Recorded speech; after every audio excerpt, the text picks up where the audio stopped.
And talking of politicians, or at least of those related to politicians, apparently we're going to get a visit from Eric Trump. Well, hey, he's going to come to Aberdeenshire, apparently, today to tour a golf course, which he will officially open next summer. Yes, and of course this all comes as the former president, his dad, faces a backlash over failing to commit to a debate with Kamala Harris. Well, Donald Trump is preparing to hold a campaign rally in Atlanta, Georgia, a key battleground in the upcoming election. Yeah. So joining us now to look at this, from San Francisco, spokesman for Republicans Overseas UK, Erol Morkoc, I think it is, isn't it? Good morning. Hello. Yeah, it's almost like a royal visit we're expecting here. Eric Trump visiting Aberdeenshire to open a golf course. Is it in any way political, do you think?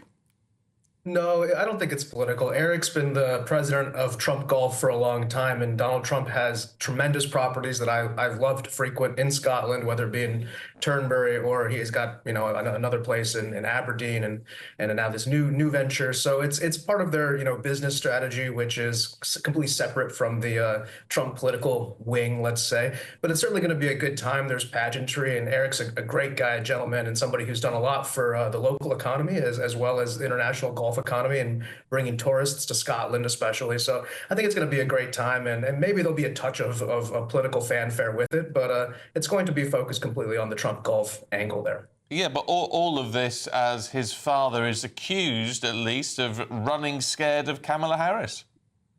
Well, this morning, Donald Trump came out and he said that he's agreed to a debate with Ms. Harris on Fox News. He's a little bit disappointed. You see, he agreed to do two debates with President Biden, but unfortunately, President Biden didn't have the ability to go the full length of the distance. And Donald Trump feels a little bit cheated that he spent all of this money in campaigning against somebody who is obviously a zombie candidate. In addition to that, he's got a current litigation with George Stephanopoulos and ABC. And so he no longer feels that since the terms have changed that he should have to do the debate there. And it looks like, as of this morning, per his own messages on Truth Social, that there will be a debate. It will be in Pennsylvania, and it will be 2 days before early voting starts, I think September 4th. And he's looking forward to debating Ms. Harris there. Has he voiced any opinions overnight about the recent prisoner swap deal that was achieved by the Biden administration? Has he ever said that he would do anything different? Well, I think he said in general that he would do things different, and I think it more comes down to what was given for what is received. If you like zoom out a little bit, if you remember the trade for the American female basketball player Brittany Griner, we gave the Lord of War effectively for her. Well, we kept our CIA operative in there, Whalen, as well as the Marine and Gershkovitz and all of these people who were thankfully released. Now, I don't think he's said too much on the issue, but definitely he feels like he could have gotten them out for less. But of course, that remains to be seen. We're all happy that those Americans have come home, and kudos to the Biden administration for doing something good at the end of their tenure. I'm intrigued by what is happening with the presidential race. The numbers are tightening. Kamala Harris is having an impact. Donald Trump got a lot of criticism from some Republican people this week after saying, well, Kamala Harris has only just turned black. I mean, he's got to be, if he's going to maintain momentum, he's got to be much more careful with his language, hasn't he? In certain respects, I agree with you.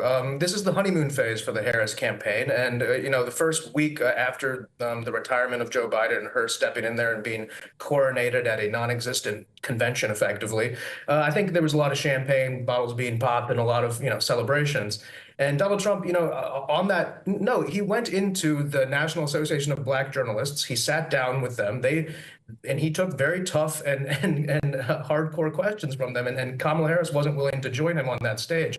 And I think he's speaking not that to her racial identity, but to the fact that she plays the racial card that fits the audience she's in. So she ran on being, you know, the Indian American senator, the AP, first Indian American senator. She had a lot of press on this. And we're not here to qualify people in their racial categories, but she's the one who's doing it. So the idea that she's not open to criticism for that, I think, is unfair. I think from a political gamesmanship point of view, it doesn't do Trump any favors.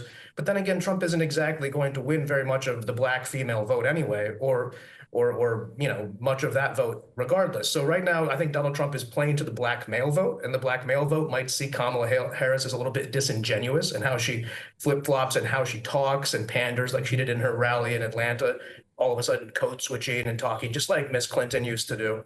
And I think that's more of what he's speaking to. But I agree with you. He needs to be careful because right now, even though the race has tightened, he still has a pretty solid lead in the Electoral College.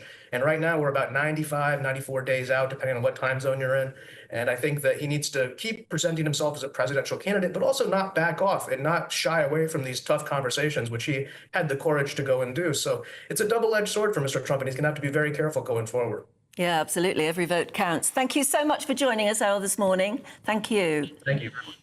Yeah, it's an interesting one, isn't it? I wonder if... You could see what he was trying to do, couldn't you? Oh, yes. He was trying to rile those black female journalists by saying, until now she's been Indian, now she's suddenly black. It was interesting, because we had Lynn May on the programme yesterday.